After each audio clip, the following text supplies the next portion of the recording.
Good morning. I want to thank everyone for being here today to examine the use of persuasive technologies on Internet platforms. Each of our witnesses today has a great deal of expertise with respect to the use of artificial intelligence and algorithms more broadly, as well as in the more narrow context of engagement and persuasion, and brings unique perspectives to these matters. Internet platforms have transformed the way we communicate and interact, and they have made incredibly positive impacts on society in ways that are too numerous to count. The vast majority of content on these platforms is innocuous, and at its best, it is entertaining, educational, and beneficial to the public. However, the powerful mechanisms behind these platforms meant to enhance engagement also have the ability, or at least the potential, to influence the thoughts and behaviors of literally billions of people. That is one reason why there is widespread unease about the power of these platforms and why it is important for the public to better understand how these platforms use artificial intelligence and opaque algorithms to make inferences from the reams of data about us that affect behavior and influence outcomes. Without safeguards, such as real transparency, there is a risk that some Internet platforms will seek to optimize engagement to benefit their own interests and not necessarily to benefit the consumer's interests. In 2013, former Google executive chairman Eric Schmidt wrote that modern technology platforms, and I quote, are even more powerful than most people realize, and our future will be profoundly altered by their adoption and successfulness in societies everywhere, end quote. Since that time, algorithms and artificial intelligence have rapidly become an important part of our lives, largely without us even realizing it. As online content continues to grow, large technology companies rely increasingly on AI-powered automation to select and display content that will optimize engagement. Unfortunately, the use of artificial intelligence and algorithms to optimize engagement can have an unintended and possibly even dangerous downside. Earlier this month, New York Times reported that YouTube's automated recommendation system was found to be automatically playing a video of children playing in their backyard pool to other users who had watched sexually themed content. That is truly troubling, and it indicates the real risks in a system that relies on algorithms and artificial intelligence to optimize for engagement. And these are not isolated examples. For instance, some have suggested that the so-called filter bubble created by social media platforms like Facebook may contribute to our political polarization by encapsulating users within their own comfort zones or echo chambers. Congress has a role to play in ensuring companies have the freedom to innovate, but in a way that keeps consumers' interests and well-being at the forefront of their progress. Consumers should have the option to engage with a platform without being manipulated by algorithms powered by their own personal data, especially if those algorithms are opaque to the average user. Ultimately, my hope is that at this hearing today, we are able to better understand how Internet platforms use algorithms, artificial intelligence, and machine learning to influence outcomes. And we have a very distinguished panel before us. Today we are joined by Tristan Harris, the co-founder of the Center for Humane Technology, Ms. Maggie Stanfill, the director of Google's User Experience, Dr. Stephen Wolfram, founder of Wolfram Research, and Mrs. Rashida Richardson, the director of Policy Research at the AI Now Institute. Thank you all again for participating on this important topic, and I want to recognize Senator Schatz for any opening remarks that he may have. Thank you, Mr. Chairman. Social media and other internet platforms make their money by keeping users engaged, and so they've hired the greatest engineering and tech minds to get users to stay longer inside of their apps and on their websites. They've discovered that one way to keep us all hooked is to use algorithms that feed us a constant stream of increasingly more extreme and inflammatory content. And this content is pushed out with very little transparency or oversight by humans. Silicon Valley has a premise. It's that society would be better, more efficient, smarter, more frictionless if we would just eliminate steps that include human judgment. Now, I'm not saying that employees need to make every little decision, but companies are letting algorithms run wild and only using humans to clean up the mess. Algorithms are amoral. Companies design them to optimize for engagement as their highest priority, and by doing so, they eliminated human judgment as part of their business models. As algorithms take on an increasingly important role, we need for them to be more transparent, and companies need to be more accountable for the outcomes that they produce. Imagine a world where pharmaceutical companies were not responsible for the long-term impacts of their medicine and we couldn't test their efficacy. Or if engineers were not responsible for the safety and structure they design and we couldn't review the blueprints. We are missing that kind of accountability for internet platform companies. Right now, all we have are representative sample sets, data scraping, and anecdotal evidence. These are useful tools, but they are inadequate for the rigorous systemic studies that we need about the societal effects of algorithms. These are conversations worth having because of the significant influence that algorithms have on people's daily lives. And this is a policy issue that will only grow more important as technology continues to advance. And so thank you, Mr. Chairman, for holding this hearing, and I look forward to hearing from our experts. Thank you, Senator Schatz. And we do, as I said, have a great panel to hear from today. And we're going to start on my left and your right with Mr. Tristan Harris, who's co-founder and executive director, Center for Humane Technology. Ms. Maggie Stanfield, as I mentioned, who is the Google User Experience Director at Google Inc., Dr. Stephen Wolfram, who is the founder and chief executive officer of Wolfram Research, and Ms. Rashida Richardson, Director of Policy Research at AI Now Institute. So if you would, confine your oral remarks to as close as 5 minutes as possible. It'll give us an opportunity to maximize the chance for members to ask questions. But thank you all for being here. We look forward to hearing from you. Mr. Harris. Thank you, Senator Thune and Senator Schatz. Everything you said, it's sad to me because it's happening not by accident but by design. Because the business model is to keep people engaged, which in other words, this hearing is about persuasive technology. And persuasion is about an invisible asymmetry of power. When I was a kid, I was a magician, and magic teaches you that you can have asymmetric power without the other person realizing it. You can masquerade to have asymmetric power while looking like you have an equal relationship. You say, pick a card, any card, while meanwhile you know exactly how to get that person to pick the card that you want. And essentially what we're experiencing with technology is an increasing asymmetry of power that's been masquerading itself as an equal or contractual relationship where the responsibility is on us. So let's walk through why that's happening.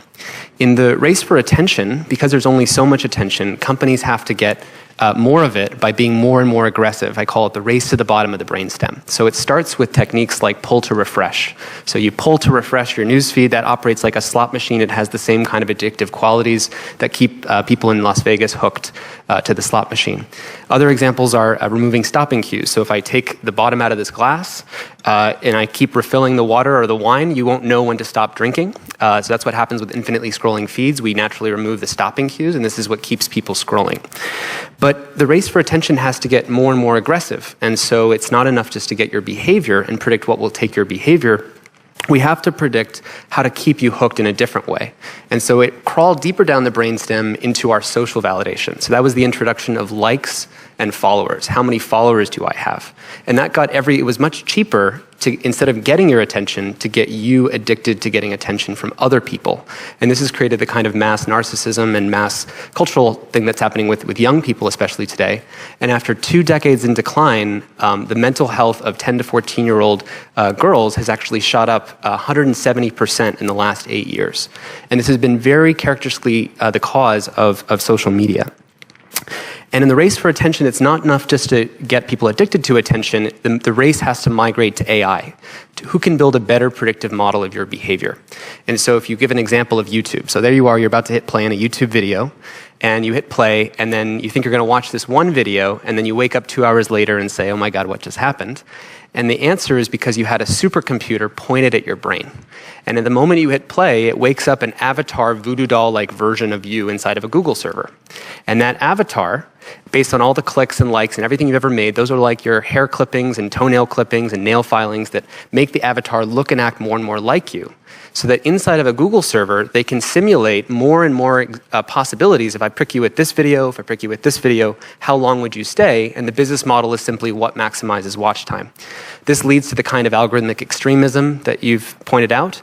And this is what's caused 70% of YouTube's traffic now to be driven by recommendations, not by human choice, but by the machines. And it's a race between Facebook's voodoo doll, where you flick your finger, can they predict what to show you next, and Google's voodoo doll. And these are abstract metaphors that apply to the whole tech industry, where it's a race between who can better predict your behavior. Facebook has something called loyalty prediction, where they can actually predict to an advertiser when you're about to become disloyal to a brand. So if you're a mother and you take Pampers diapers, they can tell Pampers, hey, this user is about to become disloyal to this brand. So in other words, they can predict things about us that we don't know about our own selves. And that's a new level of asymmetric power. And we have a name for this asymmetric relationship, which is a fiduciary relationship or a duty of care relationship. The same standard we apply to doctors, to priests, to lawyers. Imagine a world in which priests only make their money by selling access to the confession booth to someone else. Except in this case, Facebook listens to 2 billion people's confessions, has a supercomputer next to them, and is calculating and predicting confessions you're going to make before you know you're going to make them. And that's what's causing all this havoc. So I'd love to talk about more of these things later. I just want to finish up by saying this affects everyone, even if you don't use these products. And when Mark Andreessen said in 2011, the quote was, software is going to eat the world. And what he meant by that, Mark Andreessen was the founder of Netscape. What he meant by that was that software can do every part of society more efficiently than non-software. Right? Because it's just adding efficiencies. And so we're going to allow software to eat up our elections, we're going to allow it to eat up our media, our taxi, our transportation. And the problem was that software was eating the world without taking responsibility for it. We used to have rules and standards around Saturday morning cartoons, and when YouTube gobbles up that part of society, it just takes away all of those protections. And I just want to finish up by saying that I know Mr. Rogers, Fred Rogers, testified before this committee 50 years ago, concerned about the animated bombardment that we were showing children. I think he would be horrified today about what we're doing now. And at that same time, he was able to talk to the committee, and that committee made a choice differently. So I'm hoping we can talk more about that today. Thank you. Thank you, Mr. Harris. We know that internet platforms like Google and Facebook have vast quantities of data about each user. What can these companies predict about users based on that data? Thank you for the question. So I think there's an important connection to make between privacy and persuasion that I think often isn't linked, so maybe it's helpful to link that. With Cambridge Analytica, that was an event in which, based on your Facebook likes, based on 150 of your Facebook likes, I could predict your political personality, and then I could do things with that. The reason I described in my opening statement that this is about an increasing asymmetry of power is that without any of your data, I can predict increasing features about you using AI. There's a paper recently that with 80% accuracy, I can predict your same big 5 personality traits that Cambridge Analytica got from you without any of your data. All I have to do is look at your mouse movements and click patterns. So in other words, it's the end of the poker face. Your behavior is your signature, and we can know your political personality. Based on tweet text alone, we can actually know your political affiliation with about 80% accuracy. Computers can calculate probably that you're homosexual before you might know that you're homosexual. They can predict with 95% accuracy that you're going to quit your job according to an IBM study. They can predict that you're pregnant. They can predict your microexpressions on your face better than a human being can. Microexpressions are your soft reactions to things that are not very visible but are invisibly visible. Computers can predict that. As you keep going and you realize that you can start to deep fake things, you can actually generate a new synthetic piece of media, a new synthetic face or synthetic message that is perfectly tuned to these characteristics. And the reason why I opened the statement by saying we have to recognize that what this is all about is a growing asymmetry of power between technology and the limits of the human mind. My favorite sociobiologist, E.O. Wilson, said the fundamental problem of humanity is that we have Paleolithic ancient emotions, we have medieval institutions, and we have godlike technology. So we're chimpanzees with nukes, and our Paleolithic brains are limited against the increasing exponential power of technology at predicting things about us. Thank you, Senator Schott. Senator Fisher. Thank you, Mr. Chairman. Mr. Harris, as you know, I've introduced the Detour Act with Senator Warner to curb some of the manipulative user interfaces. We want to be able to increase transparency, especially when it comes to behavioral experimentation online. Obviously, we want to make sure children are not targeted with some of the dark patterns that are out there. In your perspective, how do dark patterns thwart that user autonomy online? Yeah. For background, I studied at a lab called the Persuasive Technology Lab at Stanford that taught engineering students essentially about this whole field. And my friends in the class were the founders of Instagram. And Instagram as a product copied Twitter actually in the technique of what you could call a dark pattern of the number of followers that you have to get people to follow each other. So there's a follow button on each profile. And that's meant, that doesn't seem so dark. That's what's so insidious about it. It's just you're giving people a way to follow each other's behavior. But what it actually is doing is an attempt to cause you to come back every day because now you want to see, do I have more followers now than I did yesterday? And how are these platforms then getting our personal information? How much choice do we really have? But then your introductory comments are basically, I think, telling us that everything about us is already known. So It wouldn't be really hard to manipulate where our goals what they even want to be at this point, right? And the goal is to subvert your goals. So I'll give you an example. If you say I want to delete my Facebook account, if you hit delete, it puts up a screen that says, are you sure you want to delete your Facebook account? The following friends will miss you, and it puts up faces of certain friends. Now, am I asking to know which friends will miss me? No. Does Facebook ask those friends, do I know, are they going to miss me if I leave? No. They're calculating which of the 5 faces would be most likely to get you to hit cancel and not delete your Facebook account. So that's a subtle and invisible dark pattern that's just meant to sway behavior. I think another example you're trying to get at in their opening question is if you consent to giving your data to Facebook or your location, and oftentimes there'll be a big blue button, which have 100 engineers behind the screen split testing all the different colors and variations and arrangements of where that button should be, and then a very, very, very small gray link that people don't even know is there. And so what we're calling a free human choice is a manipulated choice. And again, it's just like a magician. They're saying pick a card, any card, but in fact, there's an asymmetry of power. When you're on the internet and you're trying to look something up and you have this deal pop up on your screen, this is so irritating. And you have to hit OK to get out of it because you don't see the other choice on the screen. As you said, it's very light, it's gray. But now I know if I hit OK, this is going to go on, and whoever is going to get more and more information about me. They're really invading my privacy, but I can't get rid of this screen otherwise, unless you turn off your computer and start over. Right? There's all sorts of ways to do this. If I'm a persuader and I really want you to hit OK on my dialogue so I can get your data, I'll wait until the day that you're in a rush to get the address to that place you're looking for, and that's the day that I'll put up the dialogue that says, hey, were you willing to get me your information? And then, of course, you're going to say, fine, yes, whatever, because in persuasion, there's something called hot states and cold states. When you're in a hot state or an immediate impulsive state, it's very easy to persuade someone than versus when they're in a cold, calm, and reflective state. And technology can actually either manufacture or wait till you're in those hot states. So how do we protect ourselves and our privacy? How do we keep our kids safe?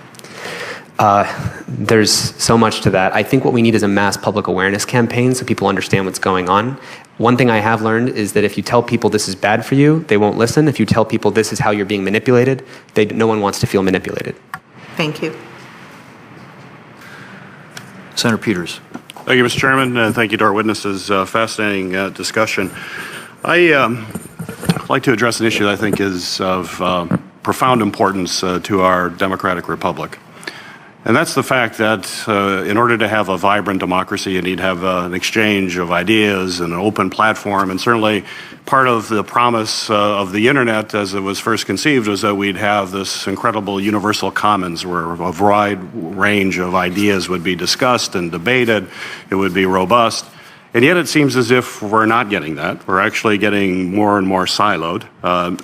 Dr. Wolfram, you mentioned how people could make choices and they could live in a bubble, but at least it would be their bubble that they get to live in. But that's what we're seeing throughout our society as polarization increases. More and more folks are reverting to tribal type behavior. Mr. Harris, you talked about our medieval institutions and and Stone Age minds. Tribalism was alive and well in the past, and we're seeing advances in technology in a lot of ways bring us back into that kind of tribal behavior. So my question is, to what extent is this technology actually accelerating that, and is there a way out? Yes, Mr. Harris. Yeah, thank you. I love this question. There's a tendency to think here that this is just human nature. No, that's just people are polarized, and this is just playing out. It's a mirror. It's holding up a mirror to society. But what it's really doing is it's an amplifier for the worst parts of us. So in the race to the bottom of the brainstem to get attention, let's take an example like Twitter. It's calculating what is the thing that I can show you that gets the most engagement. And it turns out that outrage, moral outrage, gets the most engagement. So it was found in a study that for every word of moral outrage that you add to a tweet, it increases your retweet rate by 17%. So in other words, the polarization of our society is actually part of the business model. Another example of this is that shorter, briefer things work better in an attention economy than long, complex, nuanced ideas that take a long time to talk about. And so that's why you get 140 characters dominating our social discourse. But reality and the most important topics to us are increasingly complex, while we can say increasingly simple things about them. That automatically creates polarization because you can't say something simple about something complicated and have everybody agree with you. People will, by definition, misinterpret and hate you for it. And then it's never been easier to retweet that and generate a mob that will come after you. And this has created a call-out culture and chilling effects and a whole bunch of other subsequent effects in polarization that are amplified by the fact that these platforms are rewarded to give you the most sensational stuff. One last example of this is on YouTube. As recently as just a month ago on YouTube, if you did a map of the top 15 most frequently mentioned verbs or keywords in the recommended videos, they were hates, debunks, obliterates, destroys. In other words, Jordan Peterson destroys social justice warrior in video. So that kind of thing is the background radiation that we're dosing 2 billion people with. That's some context on that. Well, there's a lot of context. Fascinating. And I'm running out of time, but I took particular note in your testimony when you talked about how technology will eat up elections. And you were referencing, I think, another writer on that issue. In the remaining brief time I have, what's your biggest concern about the 2020 elections and how technology may eat up this election coming up? Yeah, that comment was another example of we used to have protections that technology took away. We used to have equal price campaign ads so that it cost the same amount on a Tuesday night at 7 p.m. for any candidate to run an election. When Facebook gobbles up that part of media, it just takes away those protections. So there's now no equal pricing. In terms of what I'm worried about, I'm mostly worried about the fact that none of these problems have been solved. Fundamentally, there's no easy way for these platforms to address this problem because the problem is their business model. Great. Thank you. Senator Tester. Thank you, Mr. Chairman. Thank all the folks who have testified here today.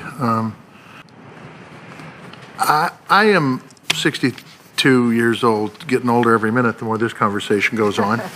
But I will tell you that it never ceases to amaze me that my grandkids, the oldest one is about 15 or 16, goes down to about 8, when we're on the farm, is absolutely glued to this, absolutely glued to it, to the point where if I want to get any work out of them, I have to threaten them, okay? Because they're riveted. So, Ms. Stanfield, do you guys, when you're in your leadership meetings, do you actually talk about addictive nature of this? Because it's as addictive as a cigarette or more. And do you talk about the addictive nature? Do you talk about what you can do to stop it? I will tell you that I'm probably going to be dead and gone, and I'll probably be thankful for it when all this shit comes to fruition. Because I think that this scares me to death. Senator Johnson can talk about the conservative websites. You guys could literally sit down at your board meeting, I believe, and determine who's going to be the next president of the United States. I personally believe that you have that capacity. Now, I could be wrong, and I hope I'm wrong. And so, do any of the other folks that are here, do you see it the same way, or am I overreacting to a situation that I don't know enough about? Do you think that the board of directors for any of these companies actually sit down and talk about impacts that I'm concerned about, or are they talking about how they continue to use what they've been doing to maximize their profit margin?